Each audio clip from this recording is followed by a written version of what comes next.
what you know about purification to save the heart of a nation. Let burn a talking wood, bringing light to a talking wood. Natural law, just wisdom and love, vision, truth below as a bird. Let burn a talking wood, let burn a talking wood.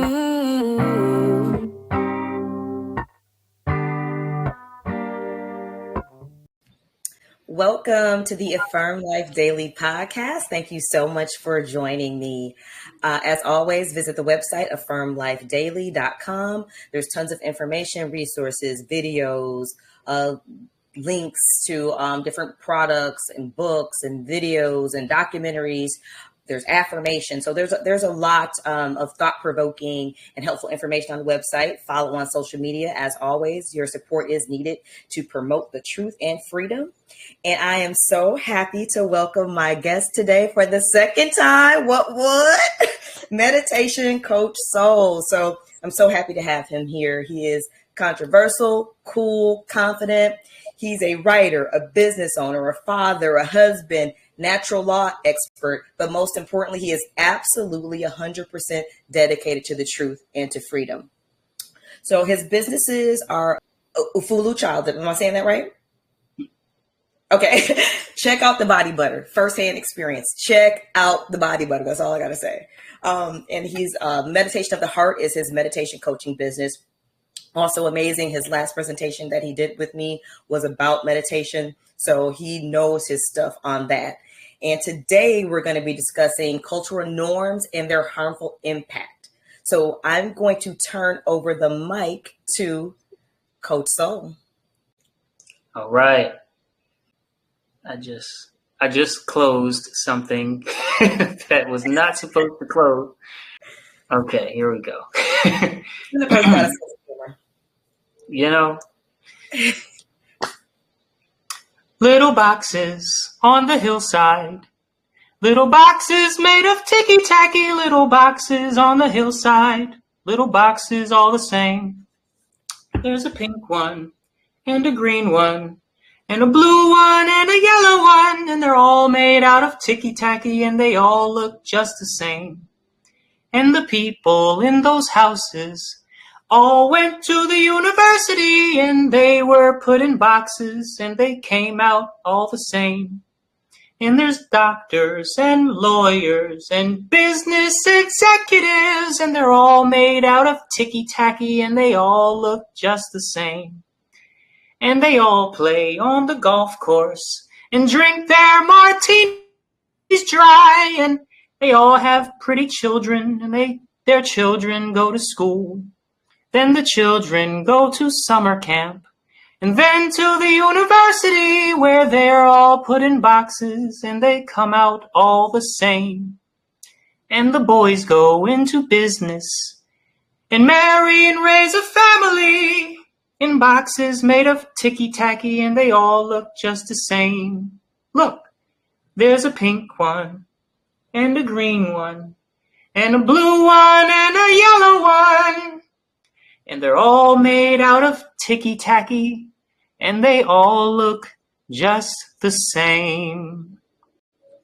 I should have added singer on there. Okay. I'm feeling that. That was a great start. You feeling that? I'm feeling that. That's perfect. Today, thank you so much. Today, we are going to talk a little bit about collective illusions. If you are out there and you have any idea of what it will take for us to get free, you might already have an idea that we are, in part, going to have to leave behind the status quo. We're going to have to leave behind that which calls us to all look just the same. And just in case you didn't understand some of the words, I'm going to run through the lyrics of this song one more time. I did not write this song. This song was written, or I don't know if it was written for it, but I discovered this song watching this old show called Weeds that was, I think it was on Hulu. And it was, it was about this white lady who started selling weed when she was. I know exactly what you're talking about, that show. Yeah. So this was the opener to Weeds. Was it? And I only saw it a couple times. Okay. yeah. And the lyrics go, little boxes on the hillside, little boxes made of ticky-tacky, little boxes on the hillside, little boxes all the same. There's a green one and a pink one and a blue one and a yellow one, and they're all made out of ticky-tacky, and they all look just the same. And the people in the houses all went to the university where they were put in boxes, and they came out all the same. And there's doctors and lawyers and business executives, and they're all made out of ticky-tacky, and they all look just the same. And they all play on the golf course and drink their martinis dry. And they all have pretty children, and their children go to school. And the children go to summer camp and then to the university where they are put in boxes, and they come out all the same. The boys go into business and marry and raise a family in boxes made of ticky-tacky, and they all look just the same. There's a pink one and a green one and a blue one and a yellow one, and they're all made out of ticky-tacky, and they all look just the same. So let's get into our discussion about collective illusions. First of all, what is a collective illusion? Well, I have to give credit where credit is due. This is not my idea. And collective illusion in this presentation is not going to be used as a general description. It's actually going to be used more so as a technical term for a phenomenon. And so a collective illusion is, it's actually going to be defined directly in the next slide. First, I want to give you a quote by who I'm giving credit to, this guy, Todd Rose. Todd Rose says, in a perfect world, our public selves are the same as our private selves. At its best, public opinion holds a mirror to us and reflects exactly who we are. What collective illusions do to that relationship is turn it into a funhouse of mirrors, which is fatal to a free society. So collective illusions, they come in, and instead of public opinion and public shared norms and publicly accepted hierarchies and things like that, being a reflection of the society's heart and being a reflection of the individual in the society's heart, what collective illusions do is they make that into a fun house of mirrors. It's reflecting a whole bunch of different things that are all incomplete, and none of them actually reflect the whole of the picture. Because if you look at a fun house of mirrors, it's reflection after reflection into reflection into reflection, so it makes them all incomplete, right? You don't get a complete picture. So Todd Rose is the leader and founder of the Populous team. Populous is a think tank that conducts large-scale surveys that use what's called private opinion methods to free participants of their surveys from social pressure when they're answering questions. And in essence, they'll allow for two answers to every question that they ask. And one of those answers is, what do you think? And the other answer is, what do you think most people would say? Right? So they ask both of these questions. They give a topic of discussion and maybe some background information and how they're supposed to approach their answer. And then they answer both of these questions for everything in their survey. What do you think? What do you think the public thinks? Okay. Now, here's the definition of a collective illusion. It's a situation in which most people in a group or a society go along with a view that they don't agree with simply because they incorrectly believe that most people do agree with it. The challenge is that our children are paying the price. Almost no one believed in their heart of hearts that it was a good solution to the COVID crisis to put kids in masks during the 2020 pandemic, if you will. Right? Nobody believed that. When you look at this picture, hopefully something is cringing inside of you like, man, take that off. Because it's just like, right. Look at all this greenery around you. Like, are you serious? Right. Yet, because of media manipulation, because of appeal to authority conditioning because of fear and lack of interest in the truth behind the COVID crisis and behind whether or not masks do anything to an airborne virus at all. Because of this conglomerate of conditions, people all over the world forced their children to participate in this ritual. And it was a ritual. It definitely had spiritual consequences that came with it that we're still facing today. Mm-hmm. And I live in Austin, Texas. I see people in masks every time I go outside. It's ridiculous. Still? And this in turn, I'm sorry? Still? Oh my goodness. Don't doubt it. Don't doubt it. You go to the grocery store, at least one of the cashiers, it's everywhere. That's true. That's true. At the grocery store, I have been seeing them make a little bit of a comeback, unfortunately. Yep. So this made the children fall under a collective illusion that media tells the truth, right? That's one. They also fell under the collective illusion that masks can stop airborne viruses, these kind of masks at least. They also fell under the collective illusion that their parents had good and moral reasons for what they were doing. Spoiler alert, they didn't. And when we look back at history years and years and years from now, it will be obvious.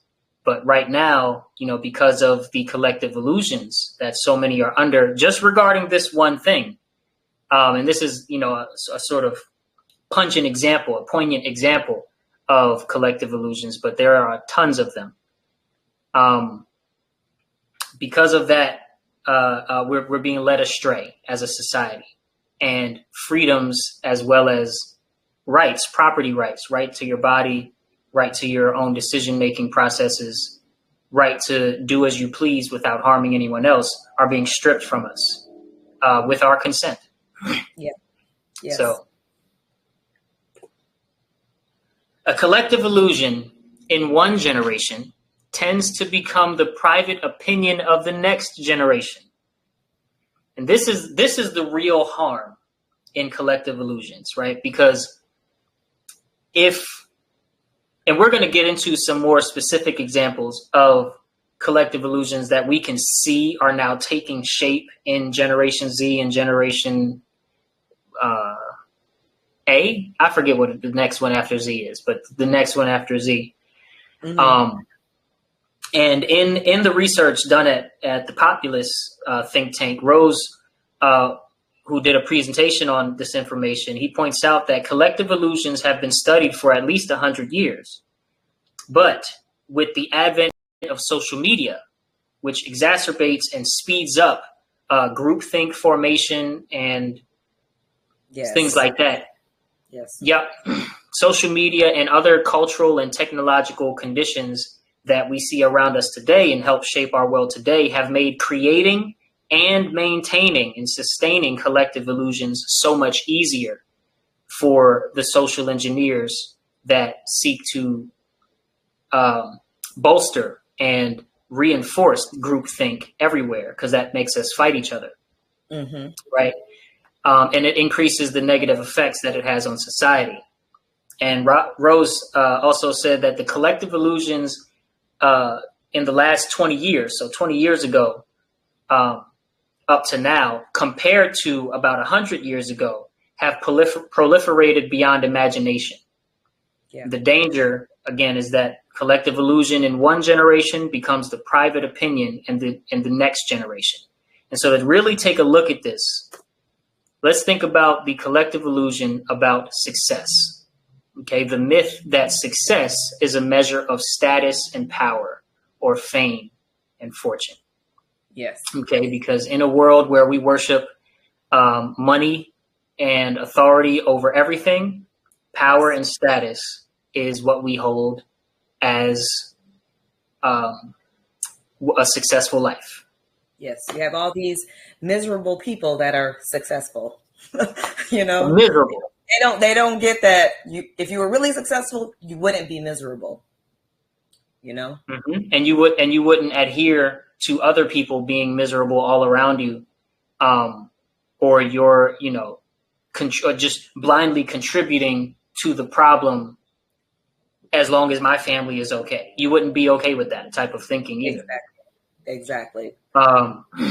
So let's look at fame and fortune. According to Rose, the vast majority of the American public believes that most people care about wealth, status, and power, when in fact the opposite is true. And remember, when they do these surveys, and they're large-scale surveys, if you were to see where these people work, they have the money to make sure that this survey goes out and gets as many answers as possible, okay?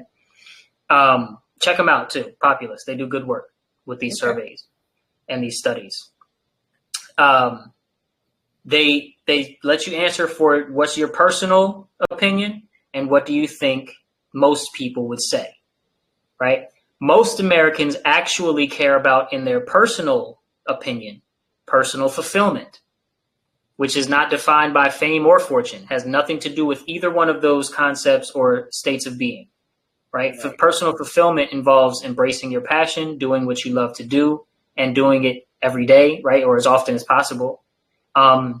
It's about finding the joy in the journey and not focusing solely on the destination. So loving the work, loving the growth periods in the work, loving the ups and downs of heading towards a destination or an achievement or a state of being, a state of community, a state of being for your community, right? As well as being true to yourself.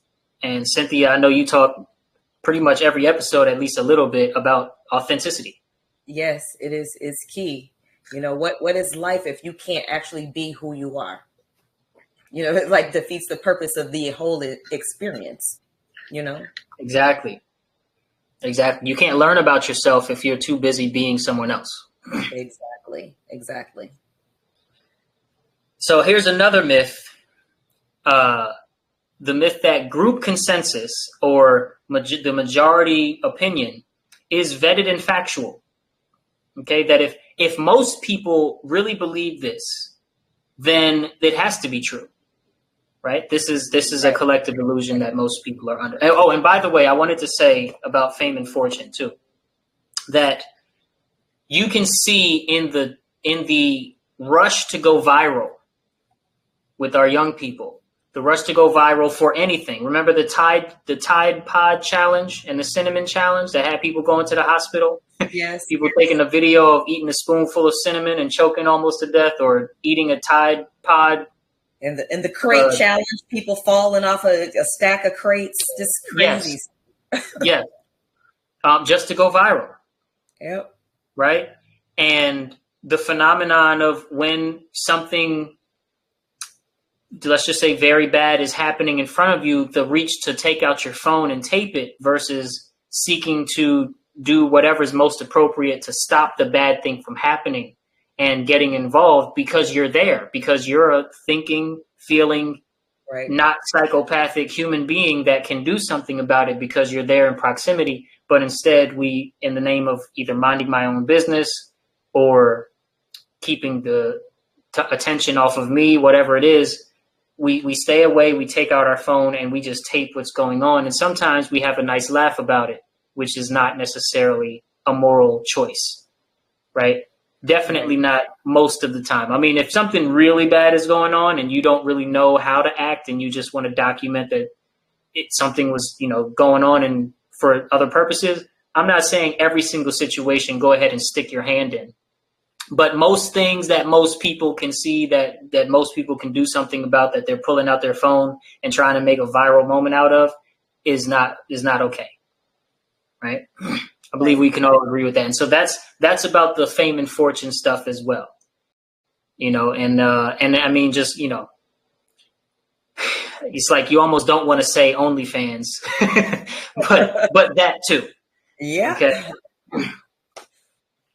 You almost don't even want to say it. Okay, so groupthink. The idea that if it's the group consensus, then it must be right. It must be true.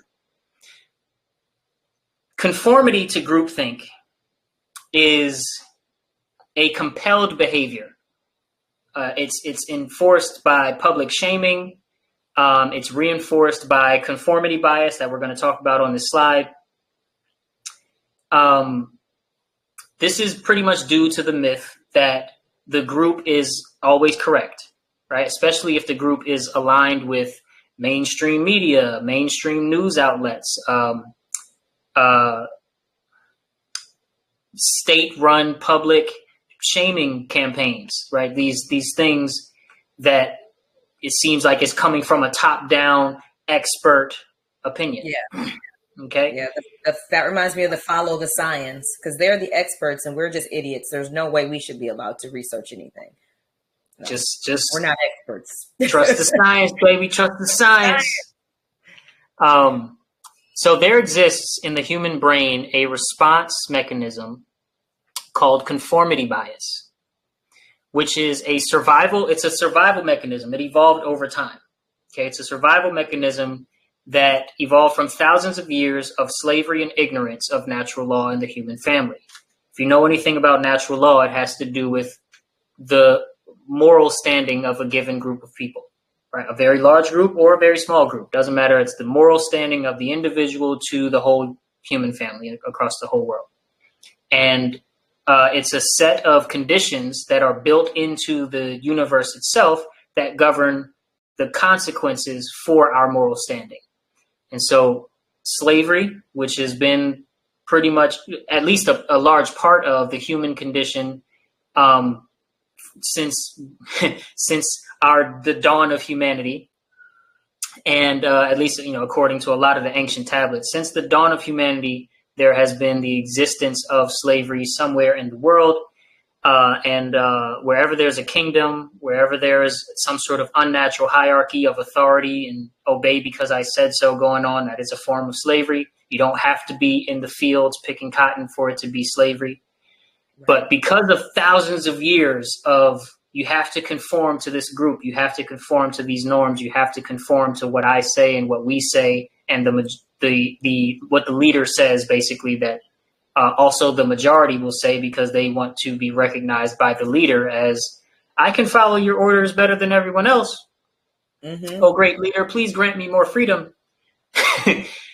Because of this condition, conformity bias has evolved in the brain. And conformity bias, basically, it activates in the brain, causing a lot of other brain functions to short circuit for a second. It doesn't mean you fall over and you can't balance yourself anymore. It means something goes, alert, something's wrong. You should really pay attention to what you're saying and what you're doing right now. And it's a feeling, it's a fear-based feeling that happens in the body, and it's called conformity bias. And basically it tells you, don't deviate too far from the group, and you have a real biological response to that. I'm sure everyone listening to this podcast can, especially if you think back to the days when you were like in school and you had your friend group, this happening within your body, right? Within your alert system, where you were deviating, you saw a couple looks that they were giving you around you, and you decided depending on your personality, you might have just decided, well, fuck it, fuck y'all. But you also might have decided, like, I'm gonna change course and go with what the last person said, actually, because I don't want to just go against the group. And you were young then, so you didn't have, super, big things of evidence behind how you think and what you think like you do as an adult. You just don't want to lose your friend, basically. You just want to keep your That's friends. it. Yeah. Yep. That's all you got. And so going against the group in that regard, that's a hard thing to do when you're younger. Yep. And here's a little video that will demonstrate once again, back to the vaccine conversation, just because it is so recent and it was so huge. They shut the whole world down for this thing. And I want you to remember some of the rhetoric that was going down. Vaccine, from Stollies singing, begging of you, please don't hesitate.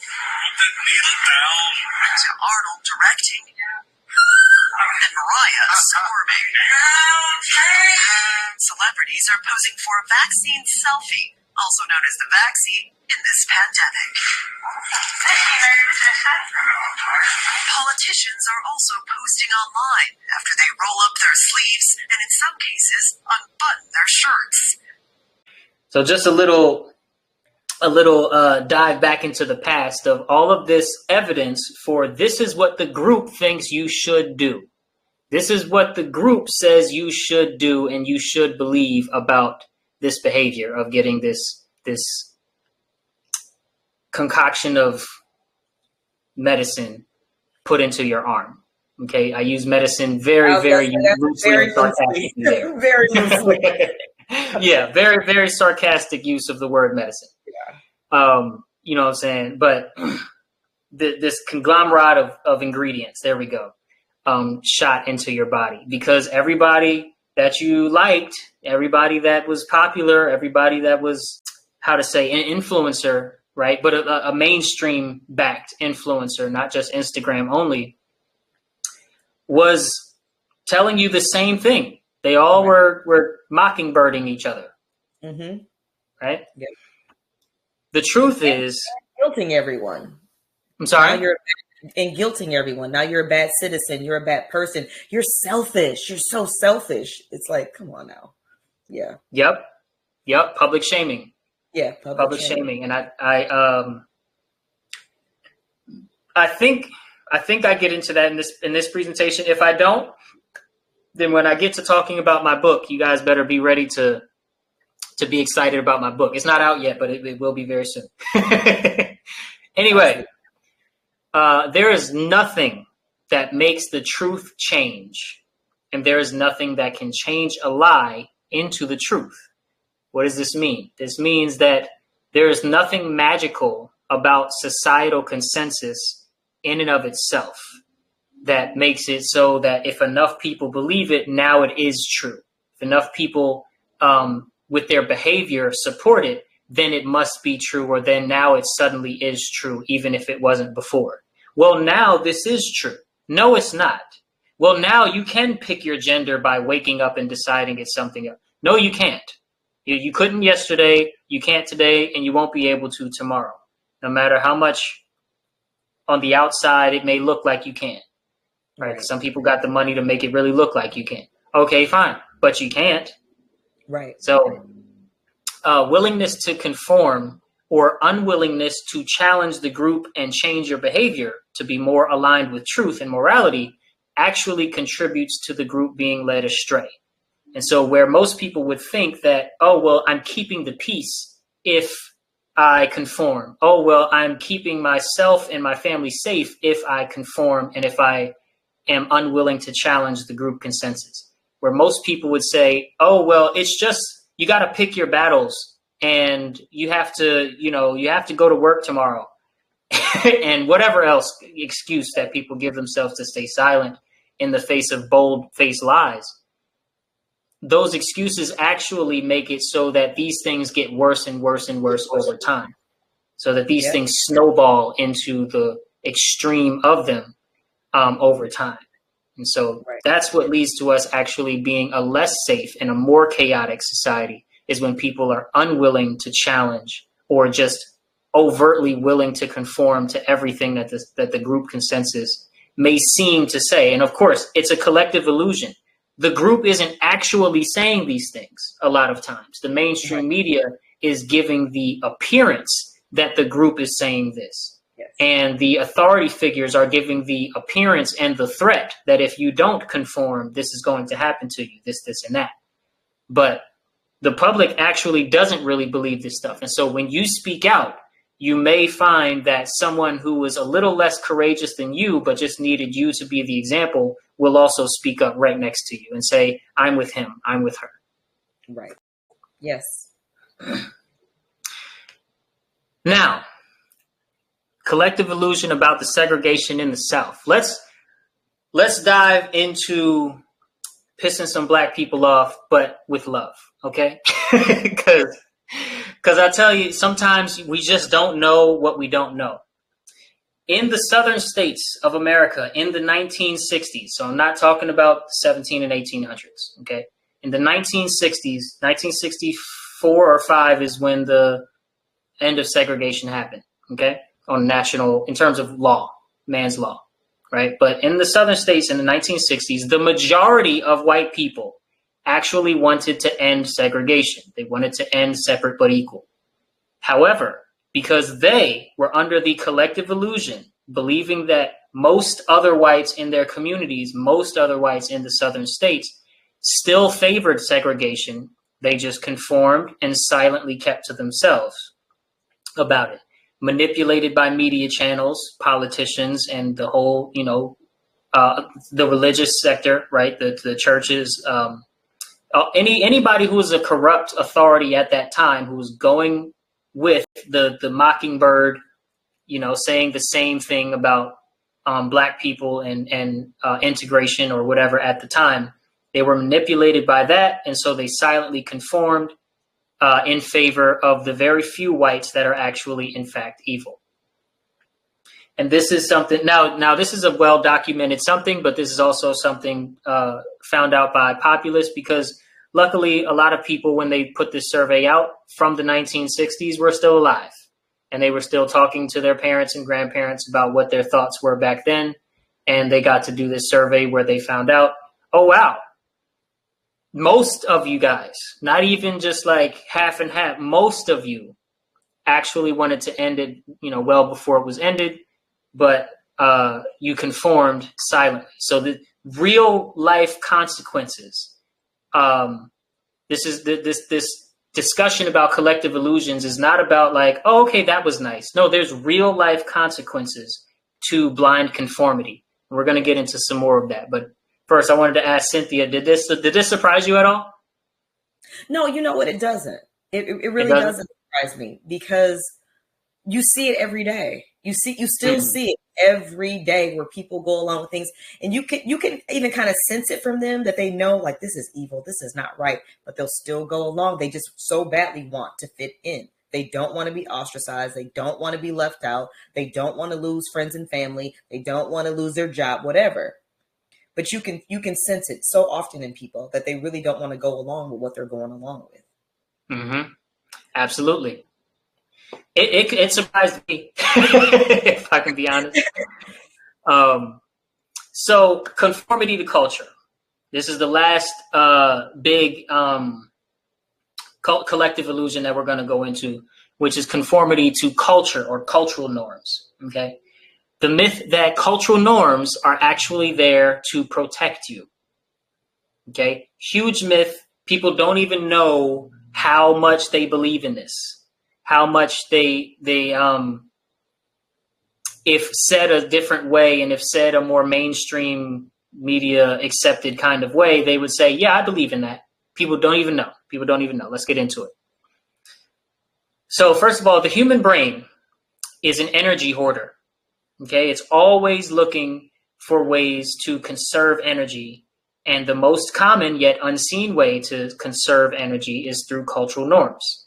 These norms are how we make life more predictable for ourselves and introduce comfort and familiarity to social interactions. It's how we are less awkward with ourselves. It's how we're less awkward with each other. I'm reminded of this quote by Jeremy Locke in one of my favorite books, The End of All Evil. Book changed my life. Shout out to Mark Passio for putting this book out to me.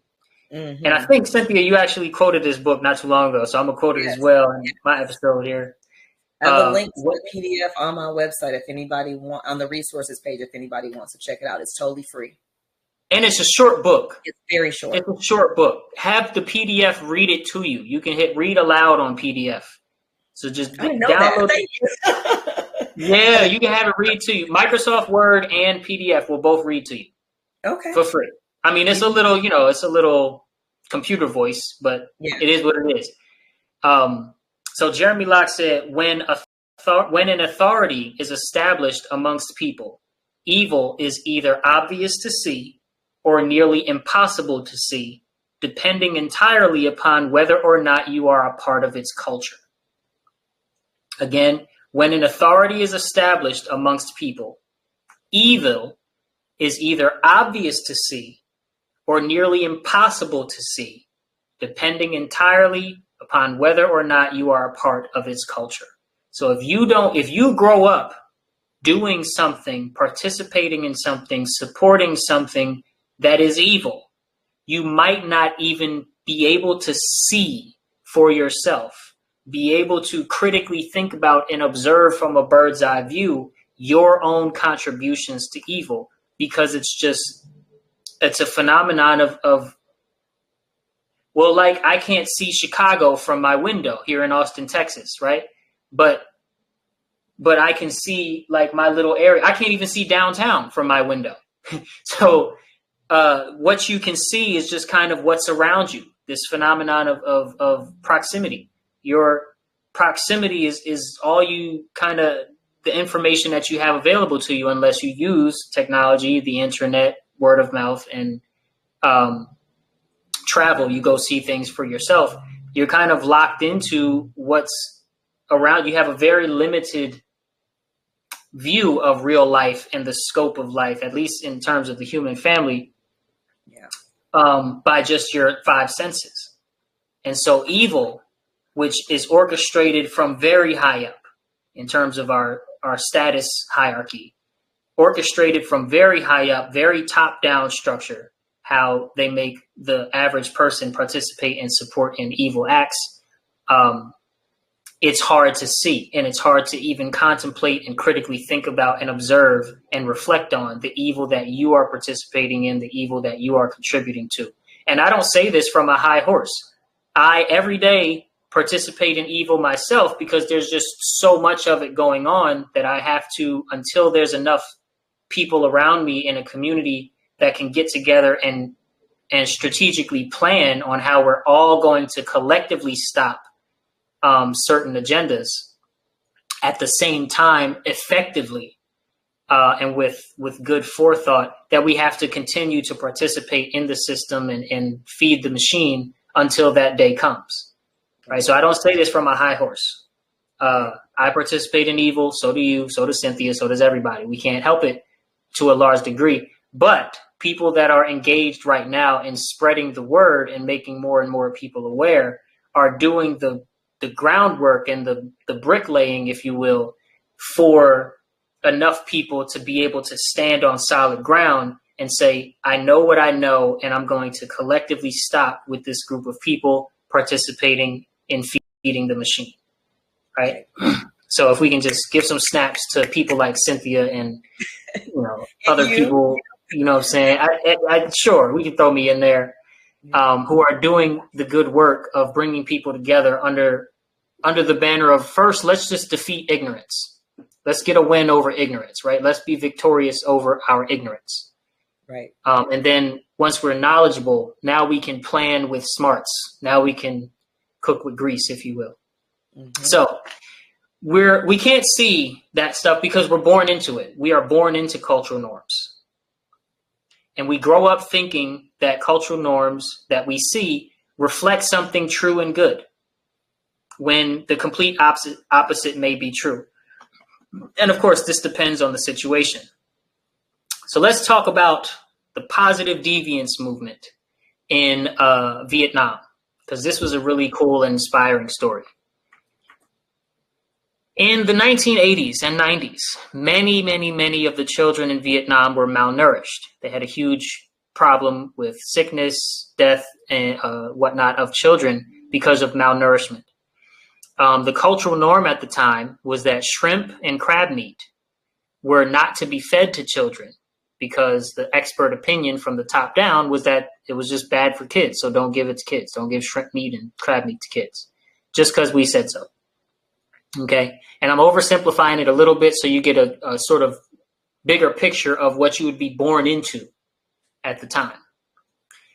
In a time of great hardship, most people, to their own and to their children's detriment, awaited a top-down solution to be given to them by authoritative figures, authoritative sources. The real saving grace came by way of an initiative that involved going into these communities and talking with the parents of children who were under the same constraints, but had healthier children somehow, some way, and asking them what they were doing. Turns out, spoiler alert, turns out that the mothers that had children, multiple children, most of them, and their children were not malnourished, were supplementing the lack of food and rice and things with shrimp and crab meat. but they were doing so quietly because the cultural norm was that you don't feed shrimp and crab meat to your kids. They were doing it quietly. Tell the censored truth. Okay, the Positive Deviance Initiative elevated the voices of these mothers to spread awareness. First thing to know is that it was not enough to simply tell people to feed shrimp and crab meat to their kids. It was not enough to like get a blowhorn or get a sign, a banner, and drive down the street that said, feed shrimp and crab meat to your kids. Because those foods were already being kept away from children due to the misinformation of the time. And again, due to the cultural norm of people being born into that, so they don't see for themselves from a bird's eye view that everywhere else in the world that has seafood is feeding shrimp and crab meat to their kids and nothing wrong has happened. Right. They don't have that bird's eye view, right? Right. In elevating the voices of those who are living with healthy children, the cultural norm could finally be broken. And as a result, the population is thriving again. And to this day, the Positive Deviance Initiative helps educate people with good principles. And this story is well known in the region, as well as in other countries around Vietnam. For many years, the fact that the community was so attached to the idea of a top-down, quote-unquote, expert solution to everything was the only reason that these kids were suffering, was the only thing in the way of saving these kids' lives for many years, for decades. One thing was in the way, which was, I don't want to directly question or challenge or go against the cultural norm. I want to wait on the expert top-down solution to this problem. Right. And so I'm writing a book. Well, no, I'm still used to saying I'm writing. I have finished writing a book. Okay. And the book is called Culture Control. Culture Control. The subtitle is Why the Love of Money is Objectively the Root of All Evil. And in this book, it starts off with this quote from Jordan Maxwell. Okay, it's actually this picture made, found on Instagram. And it says, or he said, nothing in this world operates the way you think it does. Banks do not loan money. Governments are not empowered to protect you. The police department is not there to serve you. Institutions of higher learning, colleges and educational institutes are not there to educate you. The entire superstructure of civilization in the Western world is a combination of brilliantly put together and planned, well-planned schemes to direct the minds of people in such a way that they serve their masters. Amen. Jordan Maxwell. Yep. He passed away in 2022, I believe. Rest in power. Yeah, I think so. The truth is that the human race is enslaved. Okay, and in this quote, he says, in the Western world, I would say the entire superstructure of civilization, period, is a combination of well-planned schemes to direct the minds of people to serve their masters. Yep. There is no way around this fact that the human race is enslaved, unless you limit your definition of slavery to chains, whips, and labor. Chains, whips, and forced labor, where you're not making a dime. But there is such a thing as wage slavery. There's tax slavery. We're like free-range chickens that are in the thing, and we still are told when to go to sleep, when to wake up, and what to do. And you get a 15-minute break for lunch, and you get a 30-minute break for lunch, and all of this stuff. We're just free-range chickens. It's still slavery. Slavery does not mean whips, chains, and cotton. I'm sorry, Cynthia? Mental slavery is the worst. Oh, my goodness. It's the worst of all. The mental slavery. Yes. And there's no way around this except to have the false idea about what slavery is. So slavery is forced servitude of any kind, not just forced labor. So you're forced mental servitude, meaning if you parrot without doing your own research and without checking to see if it's a moral call, the things that the authoritative sources say. And trust me, some of what the authoritative sources are going to say will be true and will be backed by facts. There has never been a time where the mainstream media is all 100% lies only. There's usually a good 75-25 lies, 75% lies, 25% truth in all forms of mainstream notions that are given, narratives. That's what I was looking for, narratives that are given to the public. Okay. And because it has the 25% truth, people will cling on to that 25 as support for believing the 75% lies and living their life by the 100% of a half truth. Right? A half truth is a whole lie all day long. Okay? Every day, 7 days a week. 7 days a week, okay, 25 hours a day. Our human family is under the watchful eye of extremely evil forces that hold all of the illusory power. It's not real power that they hold, but they hold all of the illusory power by our consent and our obedience. Okay, that's the power that they have, is our obedience. Let that sink in. The only power these business entities and people hold is our obedience to their words. That's it. If you take our obedience away, they have no power. Nothing. By way of holding the keys, which is knowledge, to the mental prison. And by doing this, we are left without a proper definition of freedom. So because we don't have a proper definition of slavery, of course, just thereby of the principle of duality and polarity, we also are not going to have a proper definition of freedom. Credit to Mark Passio for this slide within my slide. This is from his natural law seminar. It's an 8-hour video. It's required watching for the human race. Okay. Yes. Mark Passio, natural law, parts 1, 2, and 3. Just go to whatonearthishappening.com, watch parts 1, 2, and 3. You have to watch it all together. So take a day of education, and it's required watching for the human race. Okay. I'm just going to put it like that. But he talked about the mental schism that we suffer from in terms of our brain and understanding the basics. You don't have to be a neurologist, but understanding the basics of the human brain really gives you insight into where you may be falling short and where you may be leaning too far, which way and that way. And a way that he talks about it, before I just read the slide outright, is that the left hemisphere, which governs largely our logic, our analytical thinking, our skepticism toward, just accepting new ideas blindly, science, mathematics, language.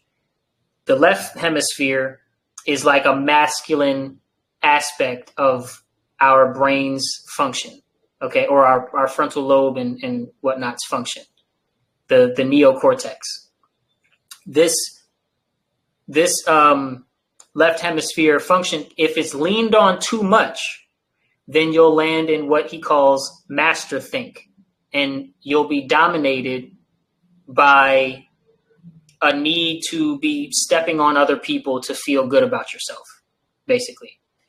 And the polar truth to that is when you lean too far into the right brain, the right hemisphere of the brain, which is like the feminine aspect of the brain, which governs our creative capacities, holistic thought, compassion, cooperation, right? It leans towards that group think, right? It leans to where, and group think can be a very powerful tool if the group is correct. Okay. Right.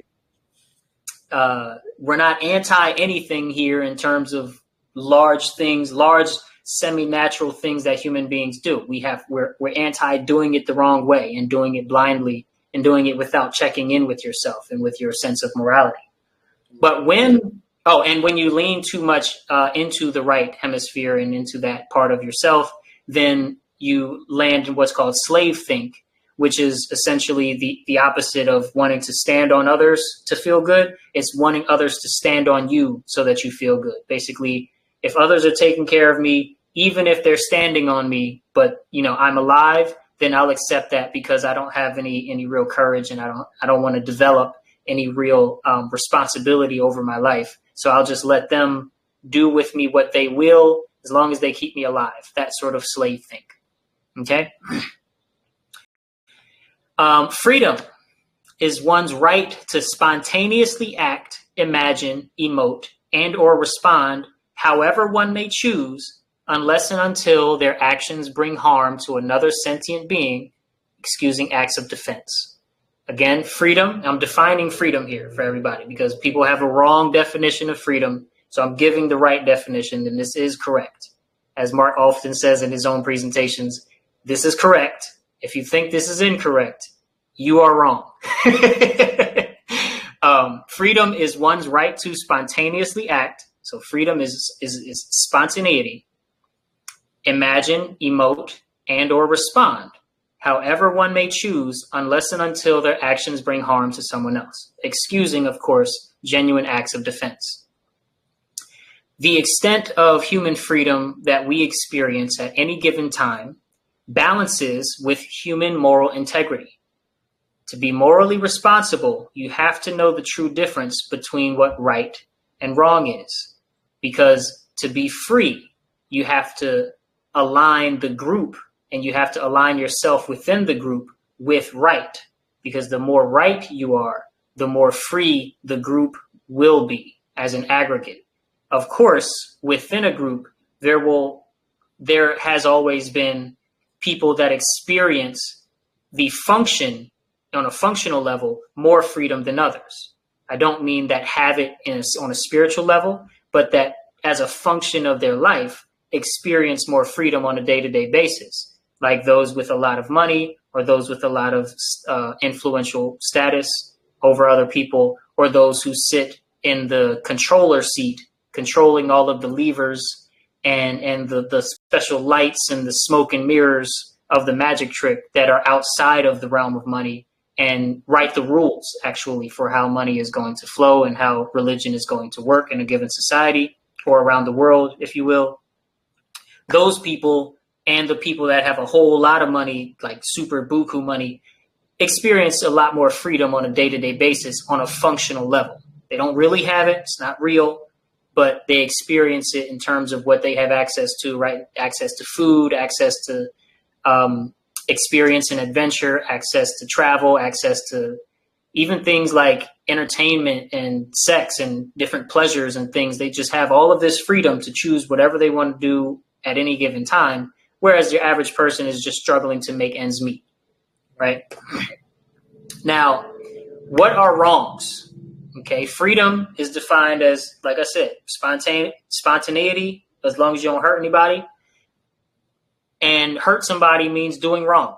Okay, you can hurt somebody in more ways than just bodily harm. We'll get into that in this slide. Well, what are the basic wrongs that anybody can commit? This is also credit to Mark Passio. There are 4 of them.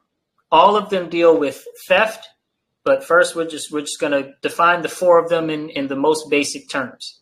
First of which is bodily harm. Okay, bodily harm strips someone of their freedom to be comfortable in their own body. Another quote by Jeremy Locke is, everything that teaches people, I forget the direct quote, but basically anything that diminishes the freedom of somebody else is what evil is. Okay, so evil is inherently tied to freedom. Mm-hmm. And bodily harm strips someone of their freedom to be comfortable in their own body. Even if you're inflicting harm so that they learn a lesson or whatever, if it's not a genuine act of defense, don't harm nobody. Murder. Murder is obviously the ultimate form of stripping someone's freedom from them, at least in this 3D realm. I do believe we are eternal, but in terms of this 3D space, murder is the ultimate form. You can't strip nobody's freedom any more than that. Right. And then there's theft, which strips someone of their freedom to enjoy the use or sight of their rightfully obtained possessions. And then there's deception. It's wrong to deceive someone or a group of people because deceit strips someone of their freedom of informed choice. If you have information and you're sharing information intentionally incompletely or intentionally wrong to someone else about any given topic whatsoever, even if it's what you did earlier that day, they may make a choice in their mind based on the information you give them. And so it's wrong to deceive someone. It's even wrong to tell a white lie. Not saying this from my high horse. I tell white lies. I try not to. I try to get better. I try, y'all.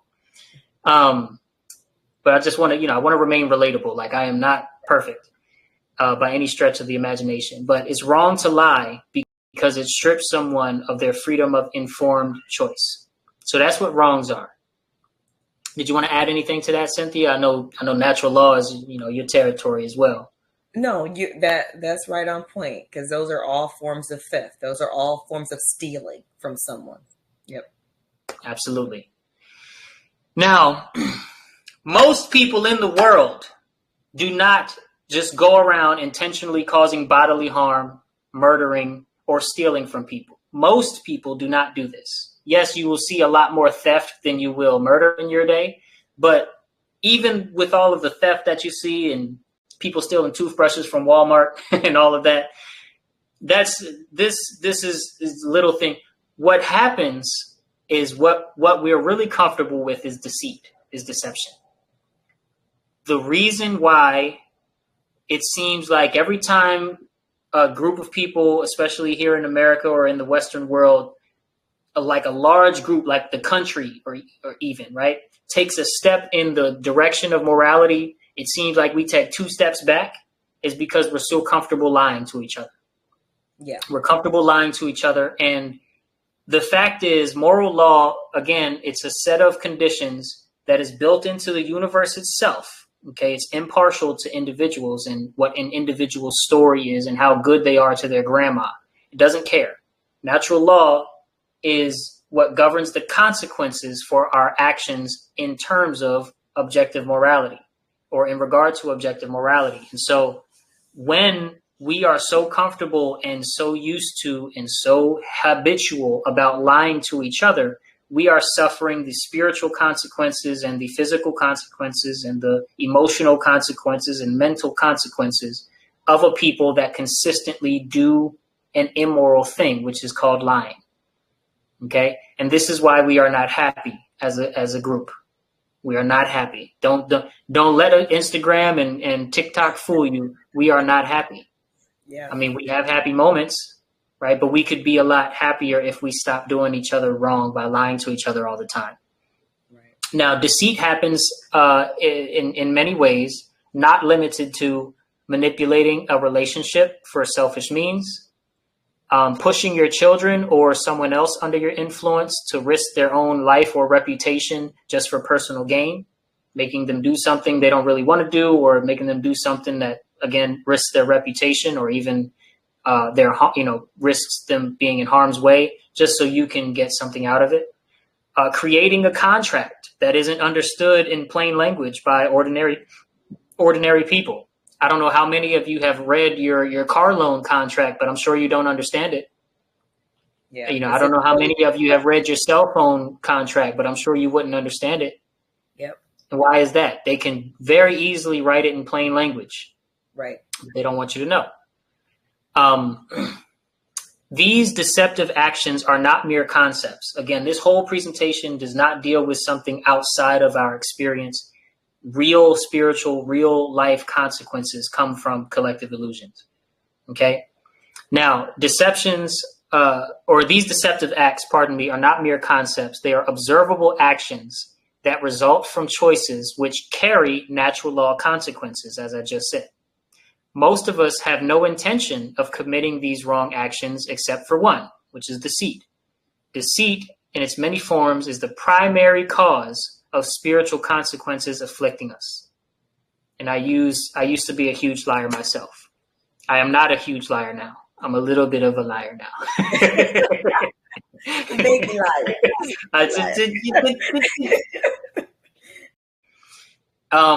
Let's go through some of the biggest collective illusions, and then we'll go through some of the biggest cultural norms. The biggest and father of collective illusions, or what I like to call the father of all religions, okay, is the religion of authority. A lot of people hear the word religion and they think like, oh, an organized faith system. And yes, that is a description, but it just, it doesn't have to have a holy book to be a faith system. Okay. And the faith in authority, just because you have a uniform on, or just because you have a government badge, or just because you participate in legislation, or you're a lawyer, or you're whatever, this religion of authority that there is, which is the belief that there is a small group of people that have the moral obligation to rule over others if they're elected into a seat, or back in the monarchy days, if they are the chosen royalty by the God above, then I have a moral obligation to obey their rules, right? That's the religion of authority. And this is the father of all religions, because there are many me authorities put all over, in local government, in medicine, in everything, business. There's just, the religion of authority is everywhere. It's huge. I don't have time to go into it in full depth here, but you can see it everywhere. Yeah. Also, the religion of authority when it comes to media, that includes news media, Hollywood media, celebrity messaging, school-related media, all of that. Next, the religion of monetary value. This is what I call the mother of all religions. Okay, the father of all religions is authority. The mother of all religions is the religion of monetary value, where everybody is participating in the blatant, erroneous claim, okay, blatantly wrong claim that there is such thing as monetary value. There is no such thing, and never has been, as monetary value. Nothing. A piece of gold is no more valuable than a piece of paper, is no more valuable than a piece of copper. It's not. There's no such thing. It's a made up concept. And yet we live in a world where you can be put in a cage for something called debt, or you could go starve because of owing taxes to, some sort of regime and some sort of government. Right? Starve, you and your whole family. The children included, the dog included, y'all all starve because of this thing called monetary value, and a refusal to just share rice or whatever, or potatoes. And you can see how that is everywhere as well. There's also the religion of healthcare, not health, but the religion of healthcare. Again, separating health from the religion of healthcare. So I'm not demonizing doctors. I'm not trying to belittle people that are like on the front lines of trying to make sure people that have broken their arm or whatever get better. But the religion of healthcare is like what the public suffers from, in terms of looking at the healthcare system as the top-down expert solution to everything wrong with their health. This is the illusion, collective illusion that all of us are under across the whole world. This is not an American problem. None of these in this slide are just an American problem or just a Western society problem. This is the world. Yes. And then there's the religion of hedonism. If you don't know what hedonism is, it's basically the attitude, I should be able to do whatever I want because I'm going to die anyway. Okay, I should be able to do whatever I want, including, whatever. I don't want to get too graphic, but just whatever I want, and it's my life, and don't judge me, and only God can judge me, and blah, blah, blah.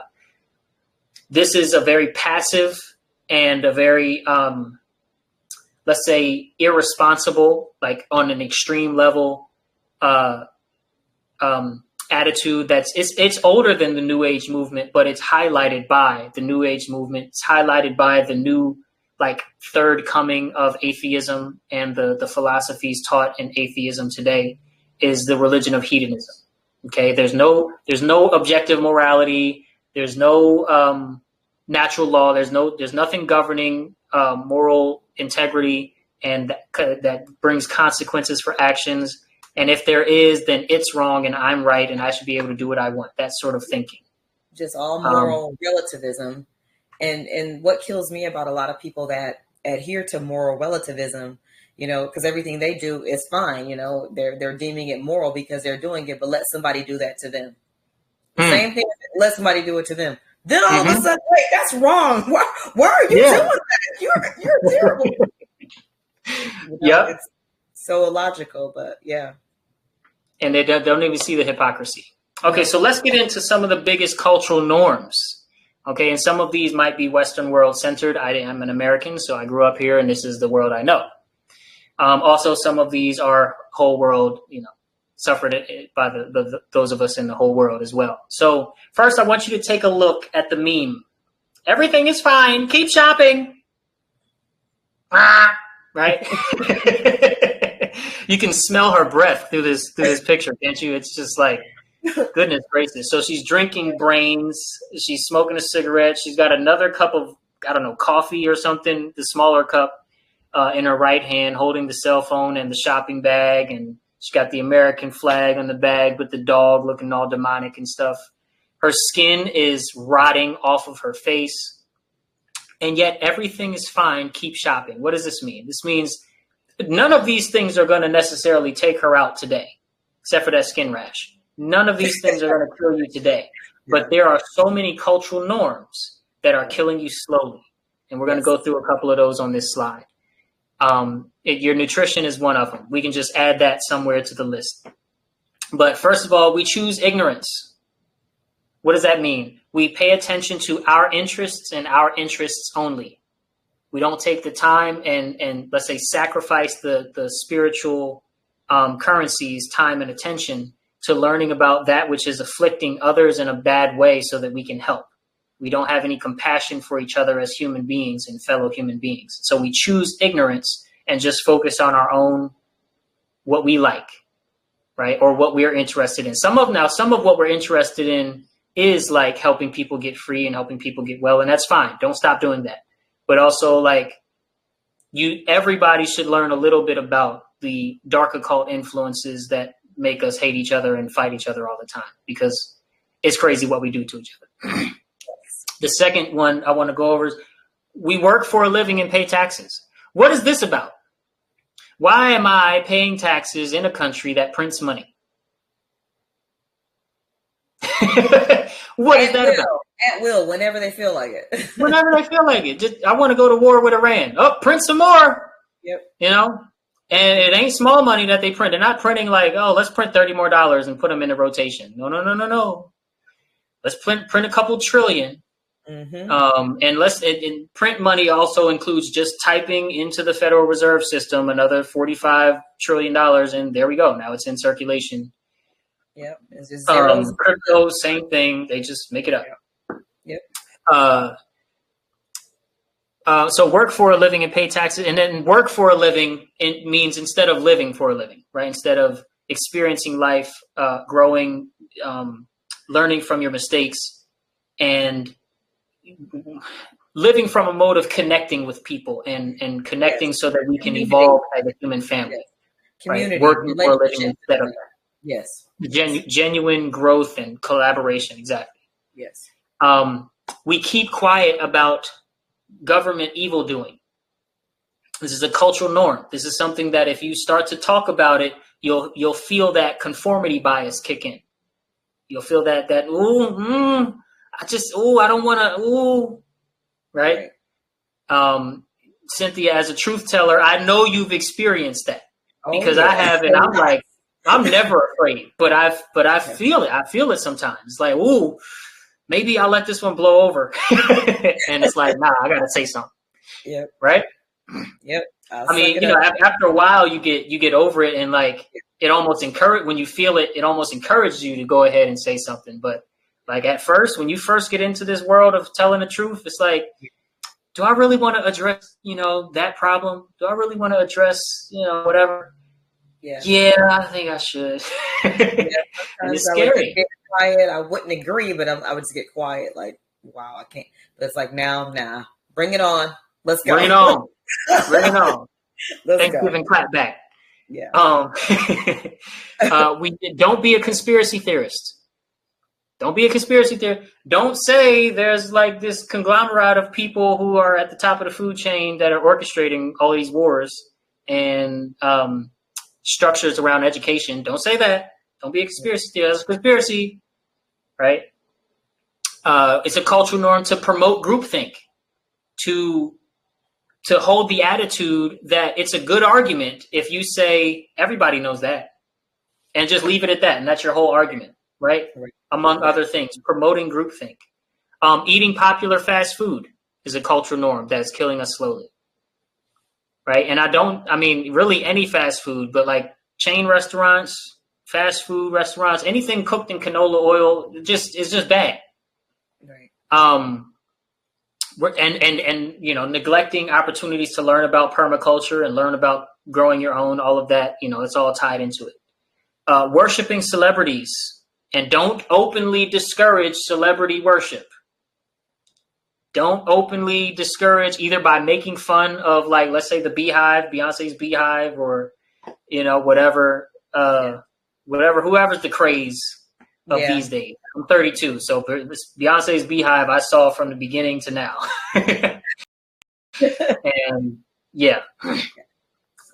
don't discourage that openly. Don't be public about discouraging celebrity worship, or, basically people are going to shame you for that. People are going to say, oh, people should like who they like, and act like it's not jealous. Am I though? Awaiting top-down expert solutions to everything, right? We already talked about that. Going viral by any means necessary. And then ignoring what others need, which is another thing I already covered, which is a lack of compassion and true care with a capital C for your fellow human beings, as well as just the human condition, right? Having the attitude that if my family makes it out, then I'm good enough. Everything's good enough. Yep. Now, we're not going to go into programmability today because I want to respect all of you's time and Cynthia's time. I also want to say that this toy on the right is not real. It's not a real toy that you can get at the store. Thank goodness. It reflects where society is headed, and an artist made this who is trying to make a point, right? And they made a whole commercial for it and everything, and he fooled a lot of people, and then eventually was like, okay, chill out, y'all. It's not real. You can't go find this at Walmart.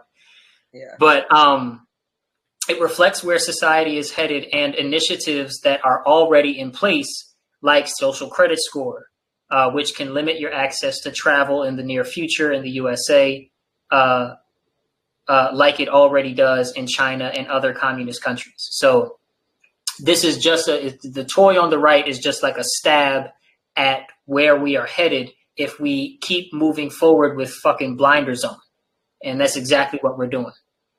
The picture on the left highlights the similarities between the school system and the school environment, and the prison environment. And I am gonna read these just so we can really sort of put the point home. Authoritarian structure, meaning the bell doesn't dismiss you, I dismiss you. And even if the bell dismissed you, that's still authoritarian. Dress code, okay. Emphasis on silence and order. Negative reinforcement, go sit over there. Go wait outside. Go to the principal's office, whatever it is. Negative reinforcement, with an emphasis on not so much positive reinforcement, and especially, in, let's say, lower income schools, okay, where they don't have all of the psychology experts coming in and saying, you should practice more positive reinforcement to go along with your negative reinforcement. Walk in lines, very, very subtle thing, walk in lines. Loss of individual autonomy. That goes again with the dress code, with the uniforms, all of that, the forced conformity to the cultures. Abridged freedoms. You got yard for, an hour. You got recess for 30 minutes. Yep. Right. No input in decision making.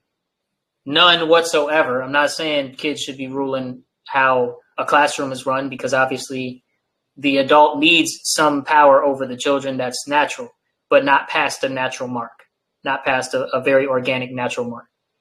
So no input whatsoever in decision making, and set times for enforced walking, eating, etc. Okay, these things, they not only set you up to be programmed for a prison environment, but they also set you up to be programmed to just obey the authority no matter what. Yeah, it also sets you up for the corporate America job environment, the workforce, because the workforce Absolutely. is the same type of control system. in most cases. Programmability. Once you're locked in, quote unquote, there is always an escape to freedom. But once you're quote unquote locked in, sort of locked in, meaning in your mental schism, you're locked in to a certain group, you are vulnerable to being programmed with conformity bias reactions to empowering behaviors. Meaning something in your head will go, don't do that, when you start to empower yourself and unconform to the group think. Does that make sense? Did I say that? Yes. Yeah. Okay. Our freedom depends on our nonconformity and our collective victory over ignorance. Thank you so very much for being here, and hopefully you guys enjoyed this, and hopefully I didn't take too much of your time. I'm still going to be here. I'm going to stay as long as Cynthia lets me stay, in case any of y'all want to add to the conversation or have questions or whatever. You can before that though, you can reach me through looking up Ufulu Child LLC, if you will. Linktree, Ufulu Child on all social media platforms, as well as Meditation OTH, which is a short form for Meditation of the Heart. So OTH is of the heart. And then my email, soul@ufuluchild.com. You can hit me up. I'm an artist. I'm a writer. I just wrote a book, y'all. Let's see, yes. Just wrote a book. I told you that Jordan Maxwell picture is right in the front. Love it. It's huge. It's a lot of information. I got a big brain, so I wanted to share it with you all out of love. Awesome. So when will we be able to get the book? Very soon. I don't have an answer for that yet. Okay. I don't have an answer for that yet, but very, very soon. Definitely keep us posted. And there will be links when I post this video after editing. There'll be links so that you can connect with Sol. I will post a PDF version of all the slides that he shared, along with the video. So you'll be able to, reach out to him directly and review any of this information that you would like to review later. And I just want to personally thank you, because that was an excellent presentation. You hit home on so many important points and so many things that people overlook, because when you're immersed in these norms, you forget, like, I don't have to be like this. I don't have to do this. I don't have to think this way. I don't have to act this way. I don't have to listen to the crazy nonsense that's constantly being forced into my head. So I thought that was an amazing presentation, and I really want to thank you for coming on. Did anyone have any questions? Absolutely. Well, thank you for having me. And I try to sometimes be a voice of where, some people say sometimes you just need permission to be yourself, or to say no, or to whatever. Like I try to be that voice sometimes for people and say, look, you got permission to, to do the right thing, to move and, and act in true care and show compassion to, your fellow human beings, even if that goes against the grain, Did anyone have any questions at all? No? Okay. Well, I wasn't sure how to ahead. raise my hand or something, so I just unmuted. Good day. This is Kenzie. First of all, this was the first time me experiencing this presentation, and I loved it. Thank you. Yes. It was great. One of the things that came up is, of course, there's the themes that were brought up of courage in the midst of going against the grain of the cultural norms that we find ourselves entrenched in, and how it's important to see through and start to push up back against our own self-deceptions is something that I was picking up from the presentation as well, and how we present ourselves to others, and how we truly see ourselves through our own eyes as well, to kind of match up between the outer expression and the inner expression as much as we can. I feel like that's what authenticity is. And that's a big buzzword nowadays. Everyone's trying to get to becoming more authentically themselves, but it's also in the bubble of, okay, culture, though. So I'm glad that you brought that up.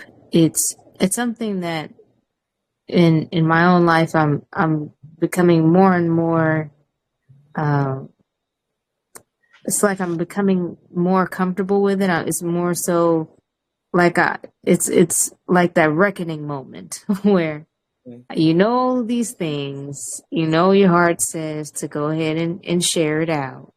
And now it's the time to put the will behind the words. It feels like, do you have any words of guidance for those that are, taking those first steps to really share their honest expressions and get out of their own self-deception? Well, you'll never. Yes, I do. Because if I put myself back in my old shoes, if you will, my smaller shoes, where I was like, well, do I know enough to say something out loud? What if I'm challenged with a question that I'm not ready to answer, but I do know like a little bit, but I don't want to look stupid, right? That sort of in between moment where you get purity tests, and it's like, well, what do you think about this? Well, what do you think about that? Which I've gone through twice, right? Because I went from leftism to conservative, and then I went from conservative to spiritual anarchist, which is just two huge drifts, if you will. And drifts. yeah, you know what I'm saying? It's like you will never be at a point where you know everything, and you will never be at a point where you feel like you can answer every question, right? You'll come to some points where you feel like you kind of got your footing somewhere, and that is maybe a good calling to go ahead and step in. But there will always be, the next week after that feeling is there, where you hear somebody who you like or who, you aspire to be able to deliver a message like one day, and they'll be giving their message. And you'll be like, damn, they're so polished. How do you do that? Maybe I'll wait. And I would just encourage that you don't focus on being at the destination. That basically you focus on being a part of the voices out there that are spreading the truth regardless, and be okay to get some shit wrong. Right. Be okay to get some shit wrong. I've gotten plenty of shit wrong publicly that it's out there on the internet and it's dead wrong. And I was wrong when I said it, and I had no idea I was wrong, but I thought I was doing God's work. And it's okay, right? It's a new day. You have the right to grow. You have the right to look back at yourself and giggle a little bit. Don't take life so serious. You're an eternal being made by a benevolent, eternal force, if you will. And life is not just about you. It's about those who you can help as well. I mean, it's about you, but it's about also those who you can help. So get out there and help some damn body. Yeah, absolutely. Yeah. Because I had that same hesitation before I started the podcast. I was like, oh, I would really love to study this like 5-10 more years. But I looked around me at the state of the world. This can't wait 5 more minutes. It really can't when you look at the state of the world. And if you really care, you're going to start to say something. You have to, because it's just the rate at which things are falling apart for many is astonishing, so because the forces that be are a well-oiled machine, and they don't never stop. They don't never take a break. They 24/7 propaganda, control, whatever. So we have to have ourselves in that same mindset, 24/7, truth, freedom, anti-propaganda. We have to be in that same mindset. Otherwise, we don't stand a chance to spread this message. 100,000%. Everything you just said. Yeah, that's real. That's real. I appreciate that. That level of transparency as well is needed. Just being honest about, hey, this is where I'm at in this part of this journey, and I don't have all the answers, but I know this ain't right. Exactly. I know that. I knew that much. This is not right, and this cannot stand. I care too much. My heart's too big to watch this and do nothing. Yeah. And just on a technical level, like on a very kind of minute level, maybe brutal honesty as well. Like, I don't know this part, and this part, but this right here is wrong because of this, and this. Right? Could be a way that you approach answering certain things, or like in your head thinking about how you're going to answer certain things, when really sometimes people are just relieved to hear the truth. They won't even ask you the super nuanced question and Right. Whatnot. You won't have to be as polished as you think once you put yourself out there, I do want to acknowledge a friend is on here, Brianna. I don't know if I don't want to put her on the spot, but I can see Brianna's in here, so I just want to, shout out. She's a good, really, really good friend of mine. She's like fam. Awesome. So awesome. Glad she could join us. Any other questions at all? No? Okay. Well, thank you all so much for joining me. Thank you again, Sol, for being my guest for the second time. And again, visit the website affirmlifedaily.com. There's, like I said, resources, affirmations, videos. There's just a lot of information there that's really helpful if you are really dedicated to this truth and freedom movement.